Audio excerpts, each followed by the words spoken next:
ಕೂರ್ಮನ ಶಿಶುವಿನ ಸ್ನೇಹದಂತಿರಬೇಡ, ಕಾಕ ಮತ್ತು ಪಿಕನ ಸಂಧಾನದಂತಿರಬೇಡ, ಕೊಂಬೆ ತಪ್ಪಿ ಹಾಯುವ ಕಪಿಯಂತೆ ಇರಬೇಡ, ನೀರ ಕ್ಷೀರವ ಭೇದಿಸಿ ತೆಗೆವ ಹಂಸೆಯಂತಿರಬೇಡ, ಗುಹೇಶ್ವರ ಲಿಂಗದಲ್ಲಿ ಎಚ್ಚರ ತಪ್ಪಿ ಮತ್ತೆ ಹುಡುಕುವಂತಾಗಬೇಡ.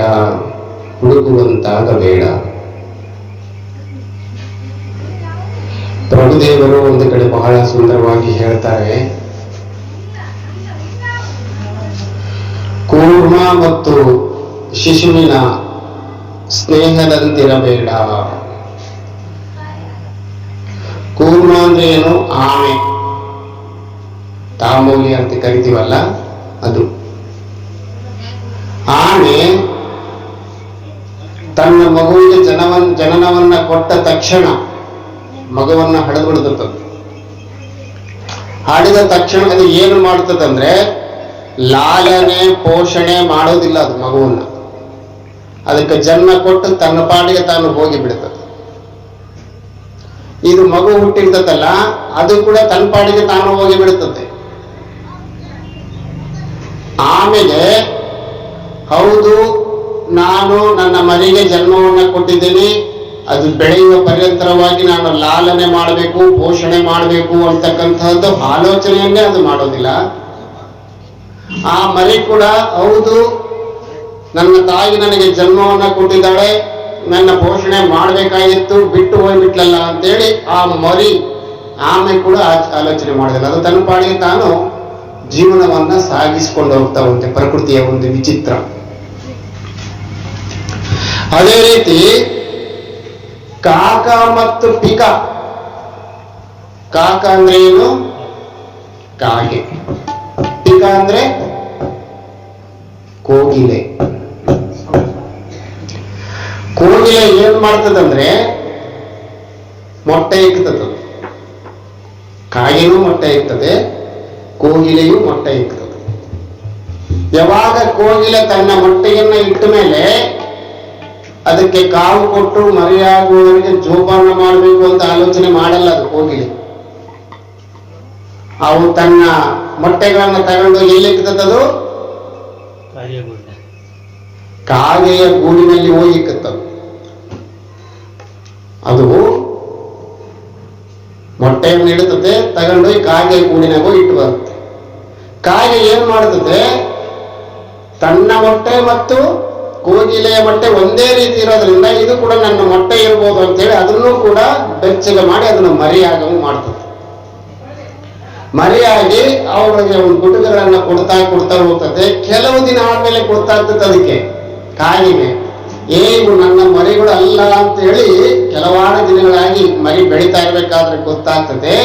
ಗೊತ್ತಾದ ಮೇಲೆ ಆ ಕಾಗಿ ಏನ್ ಮಾಡ್ತದೆ? ಆ ಮರಿಗಳನ್ನ ತೆಗೆದು ತನ್ನ ಗೂಡಿನಿಂದ ಹೊರಗಡೆ ಕಳಿಸಿ ಬಿಡ್ತದೆ, ಗುದ್ದಾಡಿ ಕಳಿಸಿ ಬಿಡ್ತದೆ. ಯಾವಾಗ ಆ ರೀತಿ ಕಳಿಸಿದ ಮೇಲೆ ಆ ಮರಿಗಳು ಕೂಡ ಆಲೋಚನೆ ಮಾಡಲ್ಲ. ನೋಡು, ನನ್ನ ತಾಯಿ ನಮಗೆ ಜನ್ಮವನ್ನ ಕೊಟ್ಟು ಯಾರದೋ ಒಂದು ಮನೆಯಲ್ಲಿ ಗೂಡಿನಲ್ಲಿ ನಮ್ಮನ್ನು ಬಿಟ್ಟು ಹೋಗಿದ್ದಾಳೆ, ಈಗ ನಾವು ಯಾರು ಅಂತ ಗೊತ್ತಾಗಿದೆ, ಈಗ ನಮ್ಮನ್ನು ಹೊರಗೆ ಹಾಕಿದ್ದಾರೆ, ನಾವು ಹೇಗಪ್ಪ ಜೀವನ ಮಾಡೋದು ಅಂತ ಮರಿಗಳು ಆಲೋಚನೆ ಮಾಡಲ್ಲ. ಅದು ಮೊಟ್ಟೆಯನ್ನ ಇಟ್ಟೋಗಿತ್ತಲ್ಲ ಆ ಕೋಗಿಲೆ, ಅದು ಕೂಡ ಹೌದು, ನಾನು ಯಾರ್ದೋ ಗೂಡಿನಲ್ಲಿ ನನ್ನ ಮರಿಗಳ ಮೊಟ್ಟೆಗಳನ್ನ ಇಟ್ಟು ಬಂದಿದ್ದೀನಿ, ಮುಂದೆ ಅದು ಗುರುತಿಡಿದು ನನ್ನ ಮರಿಗಳನ್ನ ಹೊರಗಡೆ ಹಾಕಬಹುದು ಅಂತ ಅದು ಕೂಡ ಆಲೋಚನೆ ಮಾಡಲ್ಲ. ಈ ಮರಿಗಳು ಹೊರಗಡೆ ಬರ್ತವೆ, ಹಾರಾಡ್ತವೆ, ಹಸಿರಾದ ಎಲೆಗಳನ್ನ ಚಿಗುರುಗಳನ್ನ ತಿಂತದೆ. ಯಥಾ ಪ್ರಕಾರ ಇವು ಕೂಹು ಕೂಹು ಅಂತೇಳಿ ಹಾಡನ್ನು ಹಾಡ್ಲಿಕ್ಕೆ, ಇಂಪಾದ ಧ್ವನಿಯಲ್ಲಿ ಹಾಡನ್ನು ಹಾಡ್ಲಿಕ್ಕೆ ಆರಂಭ ಮಾಡ್ತವೆ. ಅವುಗಳು ಅದರ ಬಗ್ಗೆ ಚಿಂತನೆ ಮಾಡೋದಿಲ್ಲ. ನಂತರ ಹೇಳ್ತಾನೆ, ಕೊಂಬೆ ತಪ್ಪದೆ ಹಾಯುವ ಕಪಿಯಂತೆ ಇರಬೇಡ. ಕಪಿ ಏನ್ ಮಾಡ್ತಾರೆ? ಕಪಿ ಅಂದ್ರೆ ಮಂಗ. ಅದು ಏನು ಮಾಡ್ತಿರ್ತದಂದ್ರೆ ಕೊಂಬೆಯಿಂದ ಕೊಂಬೆಗೆ ಕೊಂಬೆಯಿಂದ ಕೊಂಬೆಗೆ ಆಗ್ತಾನೆ ಇರ್ತದೆ, ಫಿಕ್ಸ್ ಆಗಿಬಿಟ್ಟಿರ್ತದೆ. ಇಲ್ಲಿ ಅಲ್ಲಿ ಜಂಪ್ ಆಗ್ಬೇಕಂತ, ಅಲ್ಲಿ ಕರೆಕ್ಟಾಗಿ ಅದು ಕುತ್ಕೋಬೇಕು. ಅದು ತನ್ನ ಮರಿಯನ್ನ ಹಡದ ಮೇಲೆ ತನ್ನ ಹೊಟ್ಟೆಗೆ ಅಪ್ಪಿಕೊಂಡು ಅದು ಮರಿ ಹಿಡ್ಕೊಂಡಿರ್ತದೆ, ತಾಯಿನ ಹಿಡ್ಕೊಂಡಾಗ ಅದು ಕೊಂಬೆಯಿಂದ ಕೊಂಬೆಗೆ ಆಗ್ತಾ ಇರ್ತದೆ ತಾಯಿ. ಆ ರೀತಿ ಆರ್ಬೇಕಾದ್ರೆ ಏನಾಗುತ್ತೆ ಗೊತ್ತಾ? ಅದರದೊಂದು ನಿಯಮ. ಆ ಕೊಂಬೆಯಿಂದ ಕೊಂಬೆಗೆ ಆರ್ಬೇಕಾದ್ರೆ ಆ ಮರಿ ಏನಾದ್ರೂ ತಾಯಿನ ಕೈ ಬಿಟ್ಟು ಕೆಳಗೆ ಬಿತ್ತಂದ್ರೆ ಅಲ್ಲಿಗೆ ತಾಯಿ ಮಕ್ಕಳ ಸಂಬಂಧ ಮುರಿದು ಹೋಯ್ತು. ಯಾವಾಗ ಆ ಮರಿ ಏನಾದ್ರೂ ಅಪ್ಪಿತಪ್ಪಿ ಕೈ ಬಿಡಿತಪ್ಪ ಆರ್ಬೇಕಾದ್ರೆ, ಯಾವಾಗಲೆಲ್ಲ ಆರ್ಬೇಕಾದ್ರೆ ಕೊಂಬೆಯಿಂದ ಕೊಂಬೆ ಜಿಗಿಬೇಕಾದ್ರೆ ಏನಾದ್ರೂ ಅದು ತಾಯಿಯನ್ನ ಬಿಟ್ಟು ಕೆಳಗೆ ಬಿತ್ತಂದ್ರೆ ಬೈದು ಹೋಗ್ಬಿಡ್ತದ ತಾಯಿ, ನೀನಾಗ್ಲೇ ಸೊಕ್ಕಿ ಬಂದು ನಡಿ ಅಂತ ಲೆಕ್ಕ. ಅದು ಮರಿ ಕೂಡ ನನ್ನ ತಾಯಿ ಬಿಟ್ಟು ಹೋಯ್ತು ಅಂತ ಅದು ಆಲೋಚನೆ ಮಾಡೋದಿಲ್ಲ, ನನ್ನಿಂದ ಕಳಚಿ ಹೋಯ್ತು ಅಂತ ತಾಯಿನೂ ಆಲೋಚನೆ ಮಾಡೋದಿಲ್ಲ. ಇದು ಕಪಿಯಲ್ಲಿನ ಒಂದು ಪ್ರಕೃತಿ. ಅದೇ ರೀತಿ ಹೇಳ್ತಾನೆ, ನೀರ ಕ್ಷೀರವ ಬೆರೆಸಿ ತೆಗೆವ ಹಂಸೆಯಂತಿರಬೇಡ. ಹಂಸ ಪಕ್ಷಿ ಅಂತ ಇದೆ ಒಂದು ಪಕ್ಷಿ. ನಾವೆಲ್ಲ ಏನ್ ಮಾಡ್ತೀವಿ ಅಂದ್ರೆ ಮನೆಗೆಲ್ಲ ಹಾಲು ಹಾಕ್ಸ್ಕೊಂತೀವಲ್ಲ, ಇದೆಲ್ಲ ನಾವೆಲ್ಲ ಬಹಳ ಹಾಲು ಹಾಕ್ಸ್ಕೊಂತೀವಿ, ಈಗೆಲ್ಲ ಪಾಕೆಟ್ ಆಗಿ ಬಂದಿದ್ದಾವೆ. ಆ ಹಾಲಲ್ಲಿ ನೀರು ಬೆರೆಸಿ ಹಾಕ್ತಾರೆ ಕೆಲವು ಕಡೆ ಜನ. ನಾವೇನ್ ಮಾಡ್ತೀವಿ, ಹಾಲು ನೀರು ಸೇರಿ ಅದನ್ನೇ ಚಹಾ ಮಾಡ್ಕೊಂಡು ಕಾಫಿ ಮಾಡ್ಕೊಂಡು ಕುಡಿದು ಜೈ ಅಂದ್ಬಿಡ್ತೀವಿ ನಾವು. ಹಾಲಿನಾತನ ಬೈಯೋದು, ಏನಪ್ಪ ಜಗ್ಗಿ ನೀರಕ್ಕೆ ಮಂದಿ ಎಲ್ಲ ಅಂತೇಳಿ ಹಾಲಿನಾತನ ಬೈಯೋದು. ಗಟ್ಟಿಗಿದ್ರೆ ಪರವಾಗಿಲ್ಲ, ಒಳ್ಳೆ ಹಾಲು ಹಾಕಿನಂತ ಹೇಳೋದು ಮನುಷ್ಯನಿಗೆ. ಆದ್ರೆ ಹಂಸ ಪಕ್ಷಿ ಐತಲ್ಲ, ಅದು ಆ ರೀತಿ ಮಾಡಲ್ಲ. ಅದು ನೇರವಾಗಿ ಹಾಲನ್ನ ನೋಡ್ತದೆ. ಹಾಲೊಳಗೆ ನೀರು ಬೆರ್ತಿದ್ರೆ ಅದು ನೀರನ್ನ ಹಾಲನ್ನ ದೂಷಣೆ ಮಾಡೋದಿಲ್ಲ. ಅದು ಹೆಂಗಾರ ಇರಲ್ಲ, ಯಾಕ ನನಗೆ ಬೇಕಾಗಿರೋದೇನು ಹಾಲು ಮಾತ್ರ ಅಂತೇಳಿ ತನ್ನ ಕೊಕ್ಕನ್ನಿಟ್ಟು ಬರೀ ಹಾಲನ್ನು ಮಾತ್ರ ಇಟ್ಕೊಳ್ತದೆ, ನೀರನ್ನ ಹಂಗೆ ಬಿಟ್ಟು ಬಿಡುತ್ತದೆ. ಹಂಸ ಪಕ್ಷಿ ಹಾಲನ್ನು ಹೀರಿಕೊಂಡು ನೀರನ್ನ ಮಾತ್ರ ಹಂಗೆ ಬಿಟ್ಟು ಬಿಡುತ್ತದೆ. ನೋಡ್ರಿ, ದೇವರು ಅದಕ್ಕೆ ಎಂತ ಶಕ್ತಿ ಕೊಟ್ಟನು. ನಮ್ಮ ಕೈಲಾಗ್ತದೇನು? ನಮ್ಮ ಕೈಲಾಗಲ್ಲ. ನಾವು ಎಲ್ಲ ಏನನ್ನ ಕಲಿಸಿಕೊಡ್ಲಿ, ನಾವೆಲ್ಲ ಅದನ್ನೇ ಸೇರ್ಕೊಂಡು ಮನೆಗೆ ಬಳಸ್ತೀವಿ. ಅದಕ್ಕೆ ಅದು ಹಂಸ ಕ್ಷೀರ ನ್ಯಾಯ ಅಂತ ಹೇಳ್ತಾರೆ. ಅದರಲ್ಲಿ ಇರ್ತಕ್ಕಂಥ ಹಾಲನ್ನ ಮಾತ್ರ ಸವಿದು ನೀರನ್ನ ಬಿಟ್ಟು ಬಿಡುತ್ತದೆ. ಅದು ಬಿಟ್ಟ ಮೇಲೆ ಮತ್ತೆ ಆಲೋಚನೆ ಮಾಡಲ್ಲ, ನಾನು ನೀರೊಳಗಿನ ಹಾಲನ್ನ ತೆಗೆದುಕೊಂಡು ಕುಡಿದು ಬಿಟ್ನಲ್ಲ ಅಂತ ಅದಕ್ಕೂ ಕೂಡ ಆಲೋಚನೆ ಬರೋದಿಲ್ಲ. ಅದಕ್ಕೆ ಹೇಳ್ತಾ ಇದ್ದಾರೆ ಪ್ರಭುದೇವರು, ಕೂರ್ಮ ಮತ್ತು ಶಿಶುವಿನ ಸ್ನೇಹದಂತೆ ಇರಬೇಡ.